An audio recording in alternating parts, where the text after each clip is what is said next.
Locho sambo pa gyo trashi pa tuche tempe tinle yarngonda pelge drolo zambe zebrache pande lame shabla solvade omo a guru vaj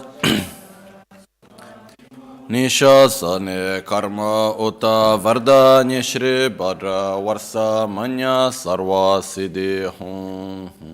Om Guru Vajra Dara Suma Timo Nisha sane karma uta varda nishri bara varsa manya sarva siddhi hum. Om Guru Vajra Dara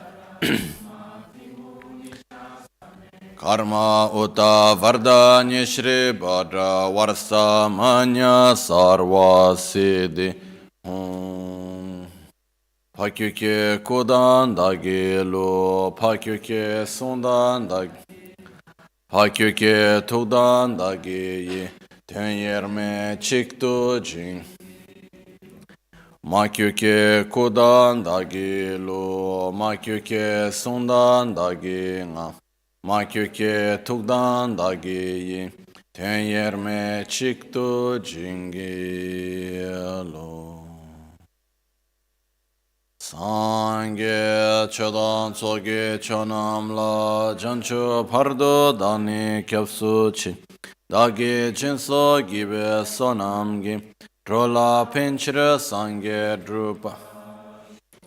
Sange çodan soge çonamla Chancho pardo dani kyapsu chi dagi jinso gibe sonamgi trola penchira sange druparashu sange chodan sogi chonamla chancho pardo dani kyapsu chi dagi jinso gibe sonamgi trola penchira sange druparashu.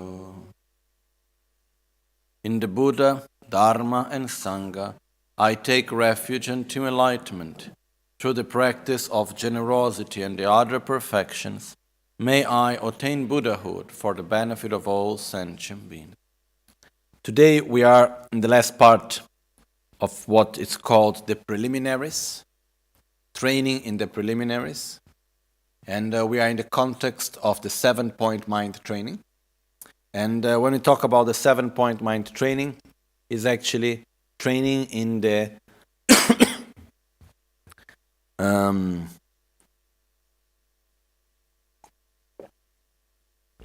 to develop wisdom and love. The reason which we call method and wisdom, also love is method, wisdom is wisdom. The reason why we need to develop method and wisdom, one of the reasons is because wisdom is the antidote to ignorance, which is the root of all suffering. And the love, compassion, bodhicitta is the antidote to selfishness, which is the main cause of our suffering. And we need both of them to go to enlightenment.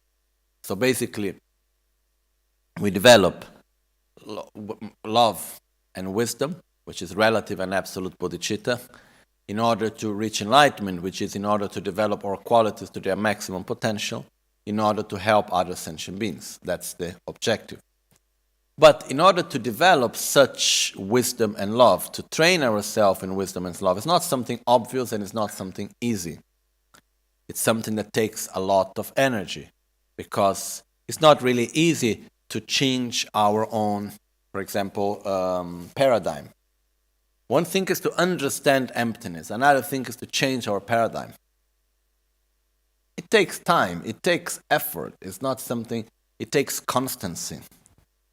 The same thing is to develop great love and compassion. One thing is to ideally understand that we must love all sentient beings. The other thing is to deeply open our heart to others. No? So it also takes energy, because it means going against the current. It means going against our own deep habits of selfishness and ignorance and so on. So all of this takes energy. It takes time. It's not something from one day to the other. That's why I was explaining the last days, when we talk about this training, this mind training, it's not a mind training for 1 weekend or for 1 year or for 10 years. It's a lifetime training. Lives and lives training, actually. Sure, if we look in the history, were there some practitioners that had that had particular ability and special qualities that they were able to conclude the training of wisdom and love in few years in a one lifetime? Sure, there were. But we can count them in two hands, most probably. No. So maybe we are one of them, hopefully, but if not, it's a lifetime training. Okay? So, the preliminaries are what we need to develop first in order to be able to train ourselves in love and wisdom. Because it's not an easy thing. It's something that really takes a lot of energy. It takes constancy. It's not something that we do a little bit one time or another. It's a lifetime training. So, in order to be able to do it well, the actual practice, which is training ourselves in love and wisdom, which we will start explanation tomorrow, in order to be able to do that training, we must first train ourselves in what are called the preliminaries. We need to prepare ourselves correctly. So this preparation involves mainly 5 qualities that we need to develop. Okay? First thing is we need to rely correctly upon our spiritual guide. Second, to develop the clear awareness of the preciousness of this life with freedom and endowments, which means recognizing what a wonderful condition we have here in this life and developing the joy that comes out of it. Third, the awareness of the certainty of death and the uncertainty of the moment of death. Okay, impermanence. But to realize it, it means it really is deep inside ourselves. It's not just, oh yes, I am going to die. No, I need to deeply realize it. Fourth, the law of karma, understanding that every action brings a result, and we will experience the results of the actions we did if the conditions are made. Fifth, we have the taking of refuge, which includes the part of recognizing the faults of samsara, what is samsara, wishing to be free from samsara, and so on, which is the part we will see today. Okay? So yesterday and the day before, we have seen the first 4, which is relying upon the Guru, relying correctly upon the Guru, the preciousness of this life, impermanence and death, and the law of karma. Okay? How do we develop these qualities? How do we train in them? This part is divided into 3 parts, which we call in Tibetan Te Sam Gom Sum. Tepa, listening. Sampa, comprehending. Gompa, meditating. Okay? So, first we listen, means we receive the teachings, read in a book, we get the information, and we believe, yes, it's true, I am going to die, and I don't know when. I understood it. Second, we need to comprehend it. The process of comprehension, it's completed when we have no more doubt whatsoever about the subject. When that knowledge is not something that we are repeating because someone else told us, but it's something that we truly believe our own selves, by our experience and by our own understanding. It's like if I say, fire burns, if we'd never put the hand on fire, we believe because someone told. But someone we can still change idea quite easily. If we go and we put our hand and we feel the burning of the fire, then we say, okay, anybody can tell us anything, we will not change our idea because we know based on our own experience and understanding that fire burns.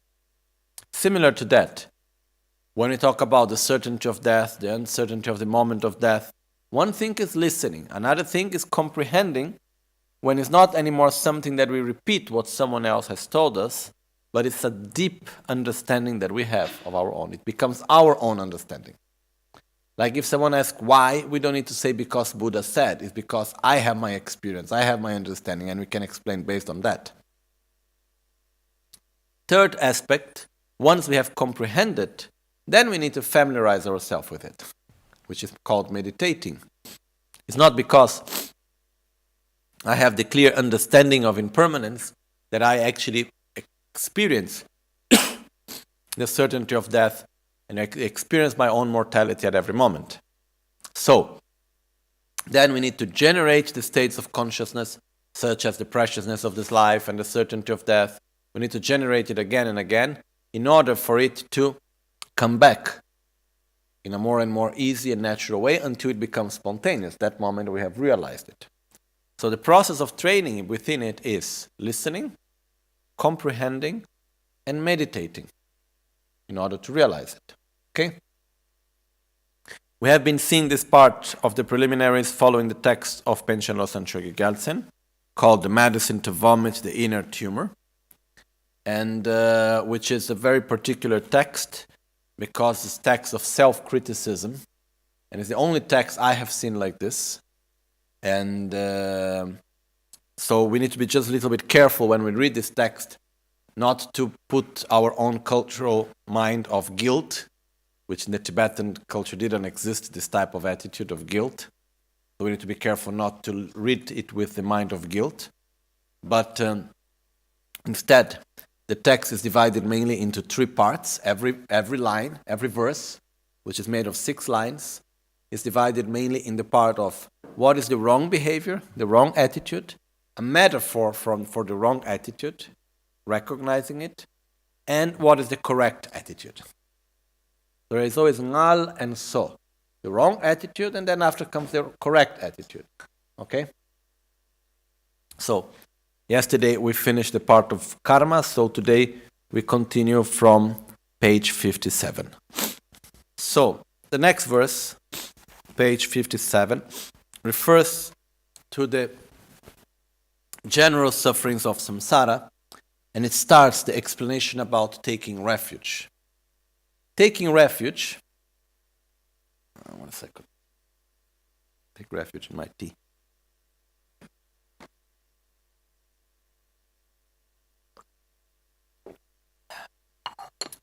Taking refuge is a very important aspect on the path, fundamental. And actually, it is, in order for us to take refuge, we must understand 2 important aspects. From what I take refuge and in what I take refuge. Okay. Generally speaking, we take refuge many times a day. It's not something specific about the Buddhist practice to take refuge. It's a natural attitude that we all have. For example, I feel thirsty, my throat is not very good, I don't like feeling like that, I believe the tea can help me, so I take refuge in the tea. Okay? If we go outside, today is a bit colder, and after some time that we are in the cold without putting any jacket on or anything, are we comfortable in the cold? Most probably not. So after some time, I don't want to feel anymore that cold. So what I do? I go to a warmer place. Or I put a coat on. Okay? So I take refuge from what? I take refuge from the cold. I take refuge in the warm place. Okay? So whenever we talk about refuge, we must always have this awareness of I take refuge from what and I take refuge in what. Because if I am not aware of the place where I am as something that is causing me suffering, I will never generate the intention to get out of it. Okay. So traditionally, these are called the 2 causes of refuge. And the words used is in Tibetan called jikpa and tepa, which are translated as fear and faith. I don't like very much the translation, but it actually is the correct word. Fear, it means I am thirsty, I don't want to continue to be thirsty, so I fear thirst. Okay? Fear in this context means to recognize that something is not good and we don't want it for us. I go to the cold place, I don't want to continue, so I fear the cold. Okay? It's something I want to avoid something. I recognize as being not good for me, so I fear it. And then I have faith in the water that will eliminate my thirst. I have faith in the warm house that will eliminate my cold. I have faith in my friend that will eliminate my loneliness. I have faith in whatever, okay? In my bed that will help me to have a good sleep. And I have faith in my sleep that will eliminate my tiredness. So, we have every day we take many refuges. But what happens if when we are in a situation of suffering, but we do not recognize the actual situation as being the cause of our suffering? Do we put any effort to get out of that situation? No. How often do we see this in life? Very often, no? Just making one short example. Is there anyone here that doesn't know anyone that have or have had cancer? No. Okay, I didn't make the question in Italian, but I'm sure about the answer. Last time I did a question in Brazil, there were around 200 people. Only one person raised their hand, actually two. Okay, which is already quite something. The fact is that we are living in a period where there is an epidemic of cancer, right? But do we understand that the main cause of cancer is the Western modern lifestyle? Not really, most of us. So what happened with that is that even though we know it's something that we want to avoid, we do not see that the lifestyle that we have is the main cause of that we want to avoid, so we know we don't change it. Because we do not recognize it as something to fear. We do not recognize it as something that brings us suffering. Okay?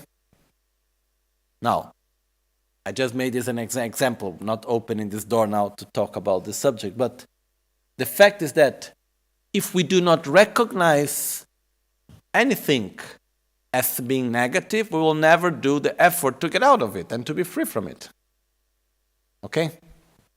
So the first step is recognizing what we want to get free from.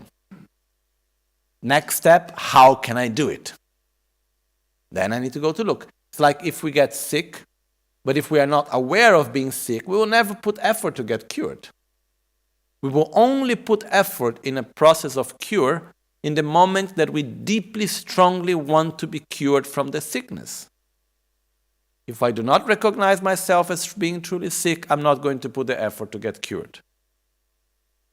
I think this is quite clear, no? I think doctors sometimes may get even quite frustrated when a patient comes and is not aware of his sickness, you know. I see I have someone in my mind that has a sickness, but is not aware of it. Even though all the symptoms are coming there every day, the person doesn't connect the symptoms with the sickness. So is always thinking that the causes of the symptoms are external situations and not one's own sickness.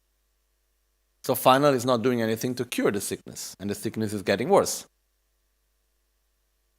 So if we do not recognize the sickness, we will never put an effort to get cured from it. And most probably, it will just get worse. Okay? Similar to that,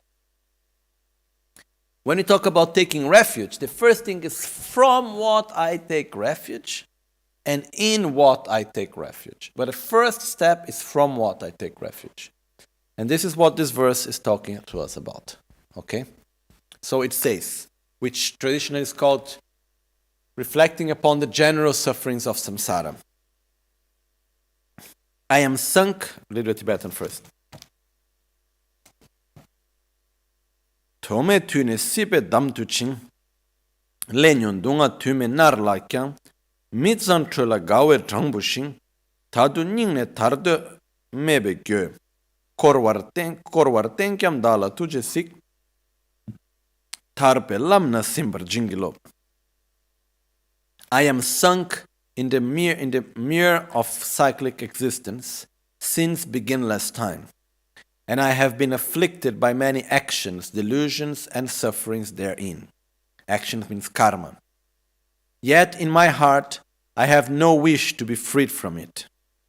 Just like flies that are happy amid filth, The word filth here in Tibetan is a correct translation, but could also be translation as excrement. Okay? So it could also be translated like just like flies that are happy in the middle of shit. Thus, I am filled with regret, There are the flies, and they're very happy, They don't understand the nature of what they are somehow. No, actually, all phenomena are relative, so for them it's something different. But still, it's like being in the middle of dirt and not knowing it. We are in the middle of samsara and we are not aware of it. We still think it's nice. So,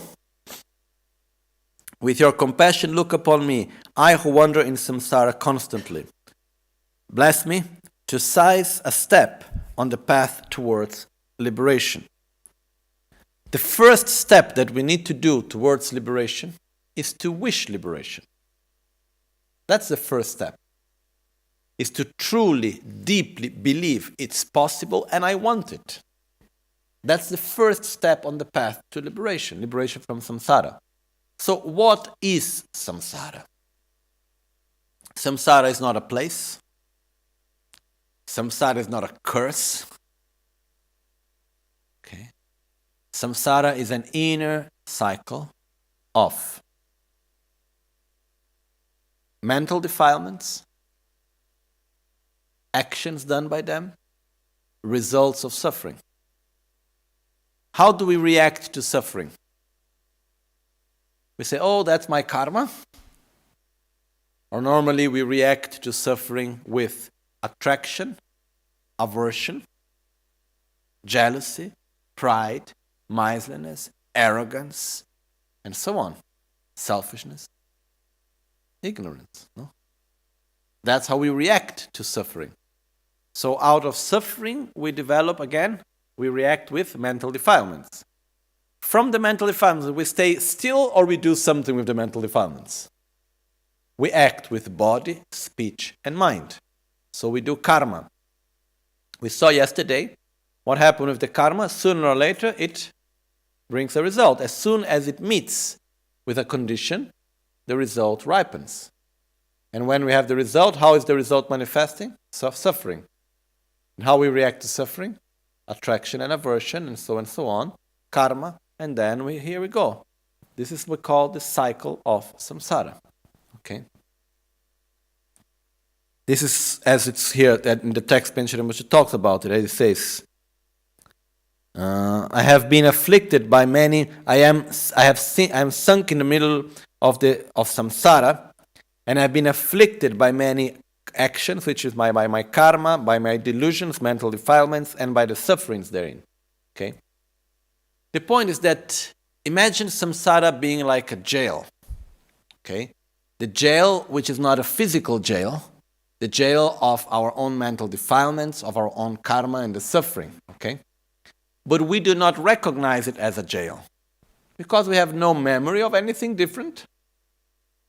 And at the same time, in the jail there are some nice things. Tuesday they make a nice soup, and I have some friends inside the jail. And sometimes they allow me to go out and look at the sun. Oh, that's nice. Yes, it's true, I get bitten quite often. And I have this and that problem, but still there are some nice things about it, okay? And I have no any other perspective because that's where I grow up, that's what I know. Okay? If I don't have the determination to get out of jail, I will never get out. If I don't have the wish to become free from jail, if I don't see the jail as a jail, I will not put the effort to get out of it. Okay? A different metaphor, which I like very much, is of the, how do you call in English, a swing. It's not a swing. Altalena. This thing that the children play, that it has like a long board with something in the middle and a seesaw? No? So when we are in the seesaw, what happened? There are moments when we are up, and then we go down, and then we go up, and then we go down, right? In life, it's just like a seesaw, which means when we are up, we are happy to be up, and we don't want to get down. Okay, we are worried of getting down. When we get down, we want to get up as soon as we can. And we are worried that we stay very long down. Then we get up again, how wonderful, but sooner or later what will happen? Get down again. What's the nature of the seesaw? When I get up, sooner or later, I will get down. And when I get down, after some time, I will get up. Okay? When we are up, it's called the suffering of change. It means the moments of pleasure that cannot sustain truly happiness. So sooner or later will become suffering. In other words, when the seesaw is up, can it remain forever up? No. Sooner or later, it will go down. When it goes down, it's called the suffering of suffering. Okay, it's what normally we call suffering. So normally what happens is that when we are down, we were worried that we will remain forever down. And we crave to go up, and we do everything to go up. When we get up, we hope that we will remain forever up. And we have fear of going down. And then as soon as we have fear of going down, what happens? We go down again. And then after some time, what happens? We go up and we go down. Sometimes we remain a little bit longer up. Sometimes we remain a little bit longer down. But we are always going up and down. What we don't understand is that when the seesaw is up and when the seesaw is down, being up or being down is of the same nature. The solution is getting down of the seesaw, getting out of it, not remaining on it anymore. Because what is the actual seesaw? It's called all-pervasive suffering. The all-pervasive suffering is our mind and our body polluted by our own mental defilements and karma. Which means until we are on the seesaw, we will go up and we will go down. And then we go up and we will go down. But the problem is that we do not realize that the up and the down are of the same nature. That in the moment that I am up, sooner or later I will get down. In the moment that I get down, hopefully I will get up again, luckily. But then I will get down again. And then I will go up and then I will get down. And we pass our whole life in this, We pass our whole life wishing to go up. Then when we are up, so nice, and then we go down again, and then we are worried of getting down. And then we are not even enjoying the view when we are up, because we are already worried that we go down. And then we go down again, and then suddenly we are worried, and then we go up. It's like this, constantly like this. Instead of understanding, I simply need to get down of it. I simply need to go out of this seesaw. There are other games which are better than this, But we don't know any other. That we are completely used to be in this way. Okay? So if we look the metaphor and the meaning, the actual seesaw is called the all-pervasive suffering. When the seesaw is up, it's the suffering of change. When the seesaw is down, it's the suffering of suffering.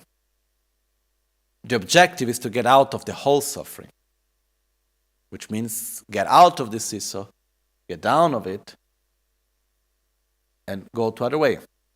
The point is that in order for me to get out, I need someone that have gone already out of it and can tell me what is around.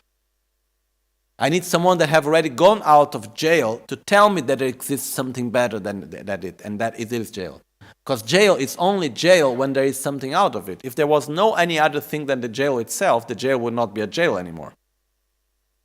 Okay. Luckily for us, there have been great beings, as Buddha Shakyamuni and other great masters, that were able to get out of this jail, that were able to get down off this seesaw. And that they come to us and they say, look, hello, come here to this part of the park, it's better, Don't stay there all your life. It's possible to get out of jail, and you have the key. I just need to teach you where to put it and how to turn it. And have the courage to step outside. Okay, you will not have any more this soup, but here we have even better food, The point is that if we do not recognize samsara as samsara, if we do not recognize samsara as something from which we need to be free from, we will continue in it. The main reason why we have not yet reached liberation from samsara and enlightenment It's because we don't want it. Truly, deeply. How often we wake up in the morning with the urge, I must do something to get out of suffering and samsara. Then maybe we have this urge one morning for whatever special reason. Maybe we had a nice dream or something, or we just listened to some teachings the day before, and then we wake up with this, I must reach enlightenment. Then after some, I'm hungry, but let me first eat something. Then after I do something for enlightenment. No? Then on, but now it's New Year, I need to get some nice clothes because I need to go to the New Year party, because then after I think about samsara. It's like, today is the Tuesday, the day of the soup. First I drink the soup, then I think about getting out of jail. If we do like this, we never get out. So the first step actually is recognizing suffering as suffering. To understand this deeply, we need to go through the 12 links of interdependence, which we are not going to do now. It takes 2 days just to go through it carefully. Okay? But we must understand that, because until the moment that we see this cycle of suffering as something pleasurable, because until the moment that we are always expecting to go higher in the seesaw, going up, and we are also attached to it, and we pass our life only avoiding suffering and looking for pleasure. We go that. Until the moment that we see and we are so attached to that, we're not getting out of, we are not getting down. What do we need to get down? We need to understand there is something much better than that, which is called liberation, which is called a state of constant joy, of constant peace, of constant satisfaction. That's what we want. Imagine just for an instant being able to experience peace and joy without having to worry of losing the state anymore. Simply, we are there.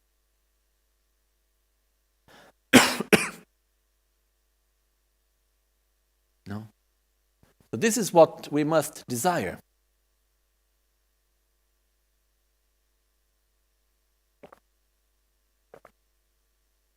Which is called liberation. Liberation from what? From this vicious cycle in which we are. Which is the cycle, as we can see, in other words, the cycle of trying to be happy, being a little bit happy, then being unsatisfied again, and then wanting something, and then, as we always say, what's the rule? When one problem finishes, what happens? Another one appears.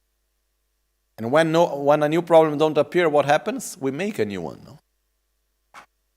So we are constantly in this. This is showing to us this constant cycle of insatisfaction, of aversion, of sadness, and so moments of pleasure. Then of the pleasure we get attached, then we suffer that we don't have it anymore.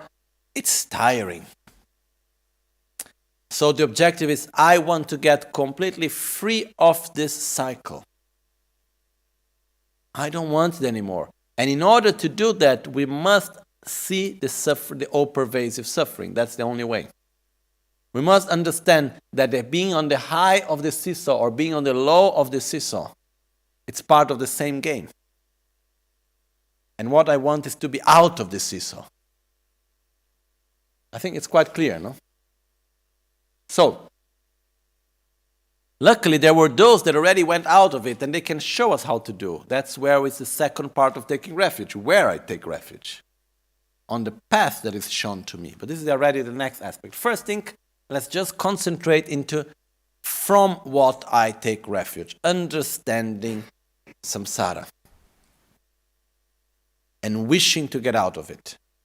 Once I have this strong urge to get out of it, then truly I will put effort on something that I recognize as the cost to get out of it. Otherwise, I will just remain in it forever. Okay? I can be the best friend of Buddha. I can go out to have pizza with him. I can have nice moments with Buddha. And I can have everything. But if I don't want to get out of suffering and get liberation from samsara, Even being the best friend of all the Buddhas, I would not get it. It's like having a sickness, being the best friend of the best doctors, but not wanting to get cured from the sickness. I would never do what I need to do to get cured. No? So the first step is having this urge, this strong intention to get free from samsara. And we need to understand this process of going up and down. We need to understand that the up is of the same nature than the down. Okay? I think that's why Buddha calls the up, the pleasures, as suffering, the suffering of change. Because they are the same nature than when we are down. Okay? This doesn't mean that pleasure is negative or we cannot enjoy. No. Just we cannot project constantly our whole happiness and our path in it. We need to understand there are many other levels of happiness which is much, much better than that. Okay? Now, then let's go on. I think it's quite clear, right? So, the next verses refer to where do we take refuge, okay? So, we take refuge in Buddha, the one that shows us the path. We take refuge in the Dharma, the actual path to follow. And we take refuge in the Sangha, the spiritual company during our path. And we take also, last but not least, we take refuge in the Guru, that is the embodiment of Buddha, Dharma, and Sangha together. So, from all these three refuges, the most important one, if we would make a difference, is taking refuge in our own spiritual practice. Because I can be the best friend of the best Guru, but if I am not taking refuge in my own practice, I am not going anywhere. You know? And I can have the best, wonderful Buddha in front of me, and I can say, oh, Buddha, please do something for me. And he say, okay, I can give you advices, and I can give my blessings, but if you do not walk, I cannot take you anywhere. So the very important refuge is our own practice. And it's about this that Panchen Lobsang Chokyi Gyaltsen is talking in the next verses, okay? So we'll go briefly through them. It says, Chadre goygur, rabchun chelakan, korde kyo ningne masampe, sergo gyombe shingpa chishintu, tadun kimbe semba tadun kimbe sem mapangbe gyo, rabchun sunyendala tuje si ngeju namda kewar jingilo. Although I have cut my hair, changed my clothes, and I have become ordained, remember this text was written in a context, a monastic context, I have not reflected, so although I have cut my hair, changed my clothes, and I have become ordained, I have not reflected from my heart on the faults of samsara and the qualities of nirvana. Which means, when we make the monastic vows, it's said that the monastic vows can only be developed inside a person in the moment that the person truly wishes to be free from samsara. That's why even it's said, like in the monasteries where the vows are given to many young monks, young boys take the vows, it says that they take the vows when they are young, but the vows only develop inside of them. They only become really monks in the moment that they truly wish to be free from samsara. Otherwise, it is not happening really. Okay? So, even though I took the vows, I cut my hair, I changed clothes and so on, because I don't see the faults of samsara and the qualities of nirvana from the depths of my heart, therefore I have not yet abandoned the attitude of being a layperson. Which means, even though, if we adapt to our reality here, even though I call myself a Buddhist, and I want to reach enlightenment, and I go around with a mala, and I put images in my house, and I do all things for enlightenment. Because of not seeing deeply in my heart the faults of samsara and the qualities of nirvana, I still act like a person, which is here called a lay person, which is I still act wanting to go up in the seesaw and not wanting it to go down. I still act for survival. I'm still here busy with the daily mundane things. Busy means occupying my inner space. Okay? I can be a monk in the monastery, but I'm still busy about all the mundane things inside the monastery also. This doesn't mean that we should not care for our mundane things, which means we need to take care of our money, we need to take care of our health, of the body, of the place we live, of the relationships we have. But the inner space should not be filled up with that. This is just part of survival, but it's not the meaning and the reason for life. No? And it just made me remember, like this, even if we go to a monastery, the most well-established monastery and so on, the monastery also needs to deal with money. It's part of life, no? Imagine a monastery like Sera, more than 4,000 monks, need to give food for them every day, breakfast, lunch, and dinner. Needs to take care in many ways, housing, electricity, and so on. So money is always involved in many ways, no? So even though like it can be the best practitioner with the real intention to be free from samsara, still need to deal with material things, no? But it just made me remember, I was talking yesterday to one friend, he's a Tibetan living in India, and then he was telling that just sharing the experience of these past months, when in India they went through the most crazy situation, when from one day to the other, which means from 8 o'clock in the evening, suddenly the president came in national television and he gave a statement in which all the money bills of 500 rupees upwards were abolished from midnight on, were not anymore valid. So you could not buy anything with that anymore. You could only take it to the bank to exchange for the new notes or put the money in the bank, okay?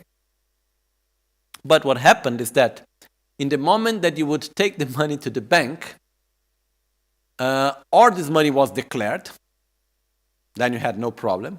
If the money that you had in cash was not declared, you could only go up to something which was like 2,000 euros or something like this. Otherwise, you need to pay taxes, and the taxes go up to 85% of taxes. Okay? And what happened with that is that basically, for example, in the monasteries, so people need to put the money. Otherwise, the money, they were even giving now a lot of places, they were finding the cows eating money.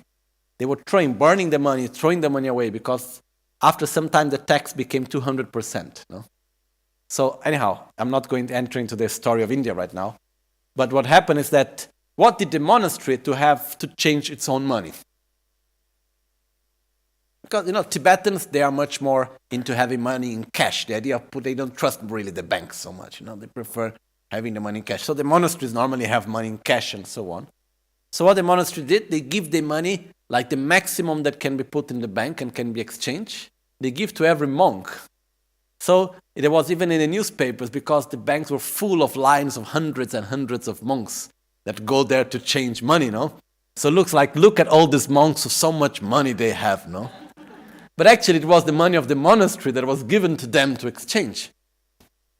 So this is just to say, even if they are like someone who is really living the life in a correct way, in the sense of liberation, and wants to be free from liberation, and that's the main priority, need to eat, need to pay the bills. It's part of life. The monastery have this reality also. So we need to take care of our material aspects, but our inner space cannot be completely filled with that. That's the main thing.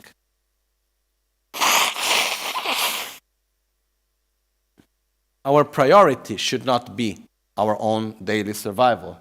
Our priority should not be keeping the seesaw up. Okay, this is just part of the game until we're not able to come down. Okay, so based on that, it says, although I have cut my hair, changed my clothes, and I have become ordained, I have not reflected from my heart on the faults of samsara and qualities of nirvana. Therefore, I have not yet abandoned the attitude of being a layperson, just like the farmers who wear golden clothes. Remember that in Tibet, when this text was written, the society was divided mostly in farmers, noble people, and monks. Okay? So, and normally the farmers were those that had no education.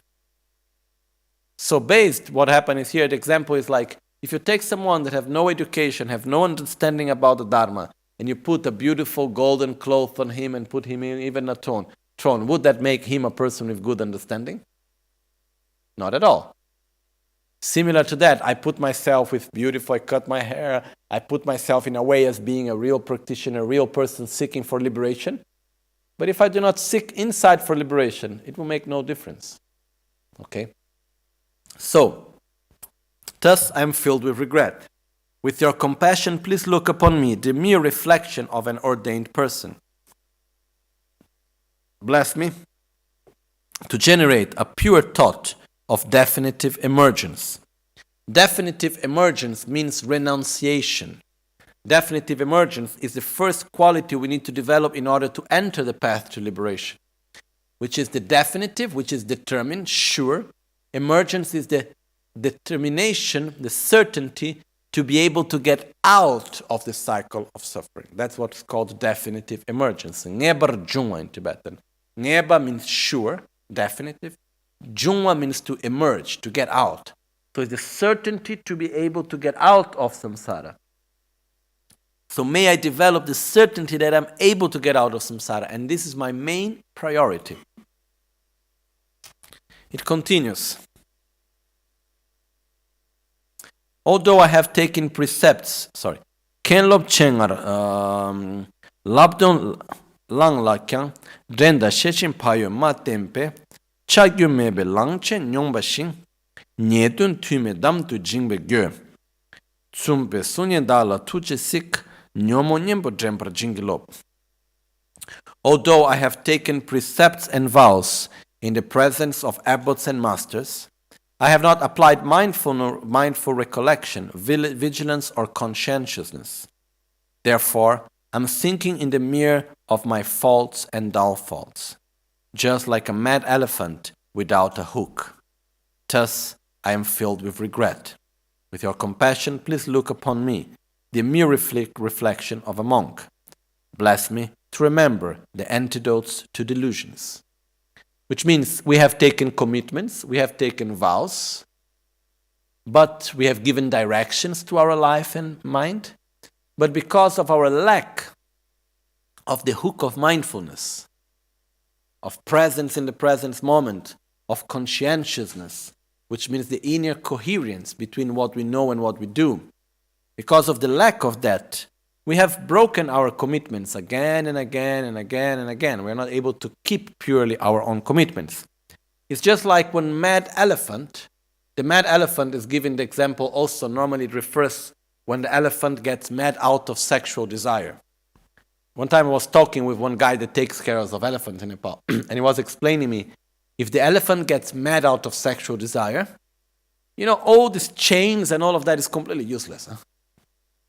They can break away all the chains and so on. So, it's said to be one sort of hook that the trainer can keep. They beat in some points, they make a way how they can keep the elephant somehow, even in that point. No? So similar to that, if we don't have the hook to keep us, the hook of what? The hook of conscientiousness, of mindfulness, of presence in the present moment. If we don't have this hook of our inner coherence, then we are just like a crazy elephant that we go in all directions and we do all of sort of things. We are completely out of control in that manner. So we are not able to keep well our commitments. So, with your compassion, please look upon me, where I am the mere reflection of a monk. I am the mere reflection of someone who took vows and keep commitments. Bless me to remember the antidotes to delusions. Bless me to be able to apply the antidotes as soon as the defilements arise. I have listened to advisory instructions on Buddha's words and commentaries, but I have not applied the understood meaning to my own mind. I have received many teachings on the sutras and commentaries, I have received many teachings on the Dharma, but I have not applied what I understood in my own mind. Therefore, there is not even the slightest improvement in my mind. Just like when someone listens to a teaching while doodling in paper. Thus I am filled with regret. Which means, it's like we have received many teachings, but if we do not truly apply to our mind, it's just more knowledge. It's making no effect. Sometimes I saw people saying, oh, Dharma has no benefit. I have been listening to the teachings for 20 years. I see no change in me. Have you applied what you listened? No. Then sure, there is no benefit. No? If you do not put it into practice, if you do not apply it, there will be no change. So here again, Panchen Rinpoche is like bringing us, showing us what are the dangers that we need to be careful. Listening to teachings and not applying them. And we may do this for a long time and may say, oh, I have received so many teachings, I have such a good knowledge of the Dharma, I can explain you perfectly what is the law of karma, but am I applying it in my life? No. So if I do like this, then I'm just fooling myself actually. No? So please bless me so I can remember the antidotes as the defilements arise. And at the same time, here, this next part, it says, it's just like someone that listened to the teaching while being completely distracted, while just drawing something or something like that. And with your compassion, please look upon me. I, whose practice has become carried away by demons. Bless me to integrate whatever I have understood in my continuum. Here when we say being taken away by demons, I believe this makes reference to one of the aspects of the teachings of Lojong, which in the advices of Lojong it says, do not let the gods, do not transform the gods into demons. What does that mean? The god is something superior. The demon is something inferior. So do not transform, do not let your spiritual practice, which is supposed to bring you to a higher level of qualities, to develop your own faults. For example, I learn many things about the Dharma, I receive many teachings, I get greater and greater knowledge, but instead of using this to transform my mind, which means to develop more love, compassion, humility, altruism, wisdom, what happened? I just fill up myself with more pride, with more arrogance, with more attachment, because I am the great knowledge person and I do this and I am the so-called practitioner and so on. What I'm doing, I'm taking something that is supposed to bring me good and I'm generating bad for me. This is when we call the practice, or the gods, the practice, something good, being taken by the demon. The demon is selfishness, ignorance. So I make something good to become something bad. And I, whose practice has been carried away by demons, means my practice is not really diminishing my selfishness, but making my selfishness stronger. So this is the meaning of it. So please bless me, so I'm able to integrate whatever I have understood in my continuum. It's more important to know little and to apply what we know than know a lot and not apply what we know. Okay? So sometimes it's not a matter of how much we learn, it's how much we put into practice. That's even more important. Okay? So, we go on, as it says. Although I have contrived my external manner in the eyes of others, I have not abandoned my inner denial, pretension and deceit, and so forth. Which means, although externally I have shown a very nice attitude towards people, as being respectful, as having a good morality, as being kind to others, and so on, inside I have not really done all of that. Inside I still have denial and pretension, which means denial is when we fake qualities that we don't have, when we hide defects that we have, denial, and pretension is when we show qualities we don't have. Okay? And deceit means when we try to convince others of things that are not. So basically, even though externally I show many qualities, internally I'm not really coherent with that. Okay? Therefore, I have cheated both others and myself by being false. I want to make clear distinction between being artificial and being false. Normally I say it's much better to be an artificially altruistic than naturally selfish. Okay? But being artificial, it means, for example, to be artificially generous. It's better to be artificially generous than being naturally miserly. Then sure, it's better to be spontaneously generous than being artificially generous. It's the next step. But there is a big difference between being artificial and being false.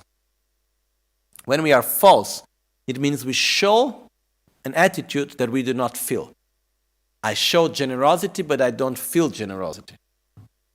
When I am artificial, means that generosity is not coming spontaneously, so I induce myself to generosity, but I actually do feel generosity at that moment. Okay? It's clear the difference between the two, no? So we cannot be false in our path. Just like the performance of waterfall and felines. Thus I am filled with regret. I don't know much about the performance of waterfall and felines, sorry. So this metaphor for me is not so clear. Maybe someone can understand it better. Thus I am filled with regret.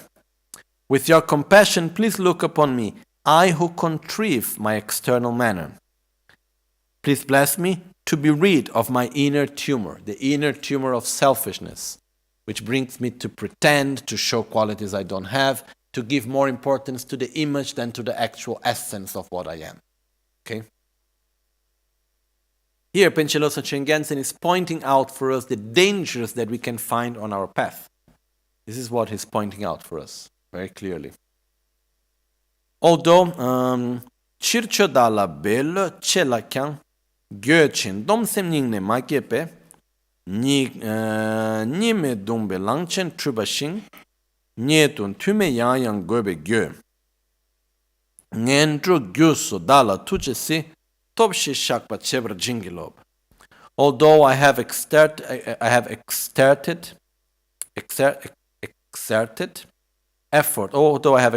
effort in contriving my external manner, I have not generated regret or the mind of abstention from it in my heart. Therefore, I am frequently stained by many faults and downfalls, just like an elephant tormented by the sun who takes a bath in cool mud. Thus, I am filled with regret. With your compassion, please look upon me, I who collect the causes for a bad destiny. Please bless me to purify negativities with the 4 powers of antidote. So,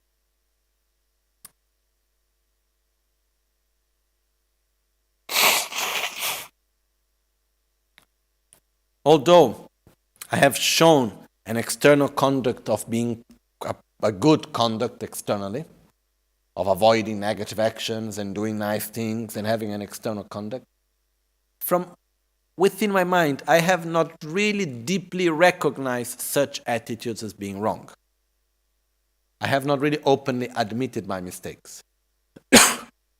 By that, I have not created a deep commitment not to repeat again such mistakes. So, out of that, I simply continue to do the same downfalls again and again and again. Similarly, here the example that is given is the elephant.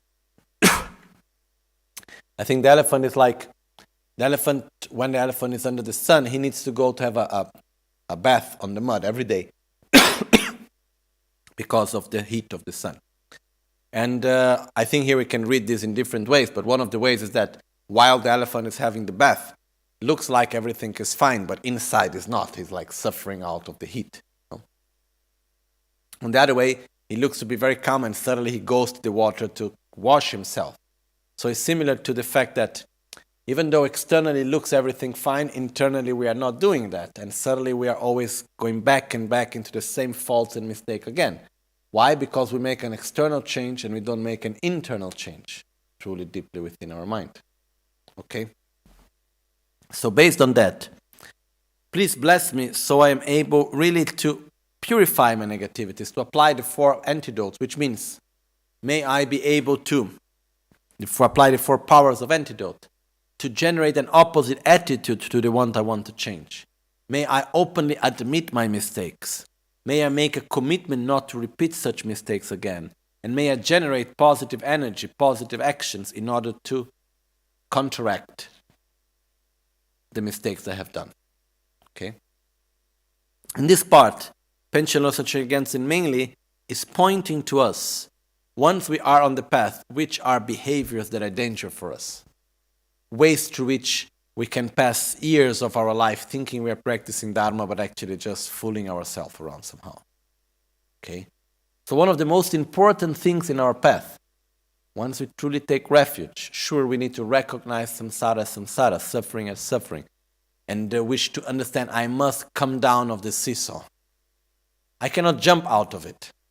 I can just slowly, gradually come down. And it's interesting because as we come down of the seesaw, the difference between highs and lows becomes always less and less. Okay? Until we get to the center and then we come down. Okay?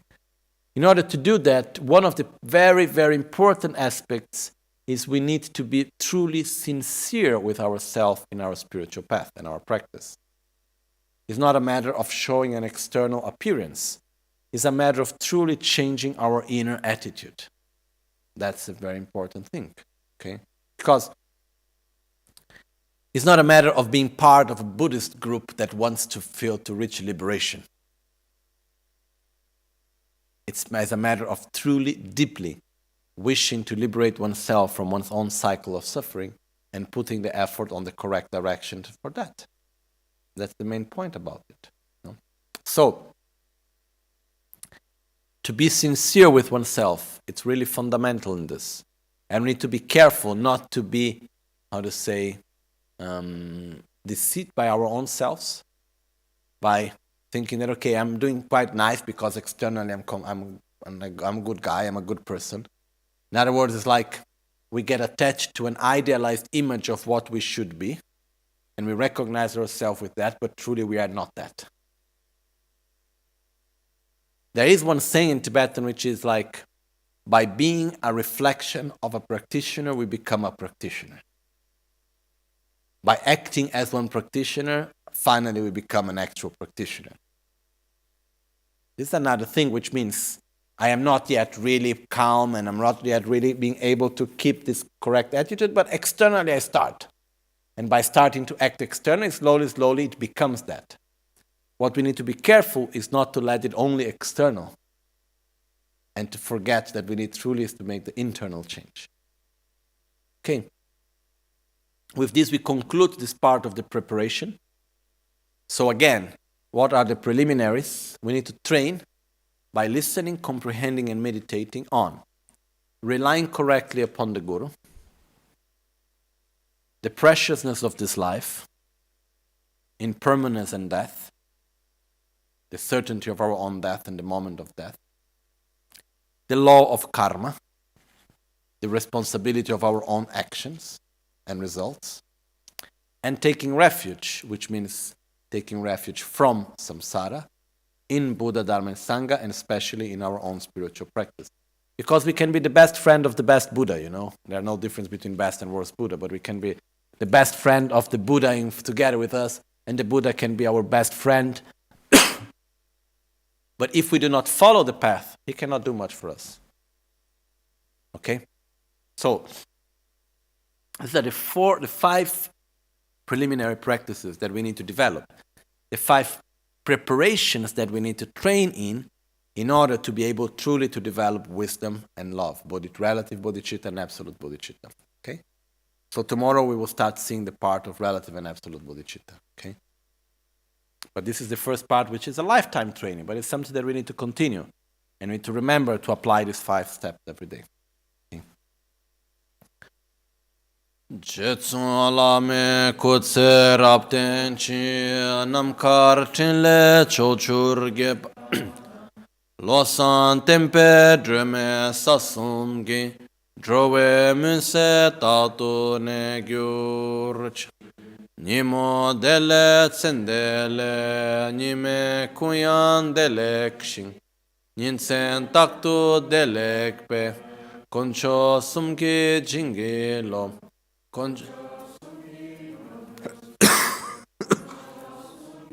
Trashishu. At dawn or dusk, at night or midday, may the 3 jewels grant us their blessings. May they help us to achieve all realizations and sprinkle the path of our lives with various signs of auspicion.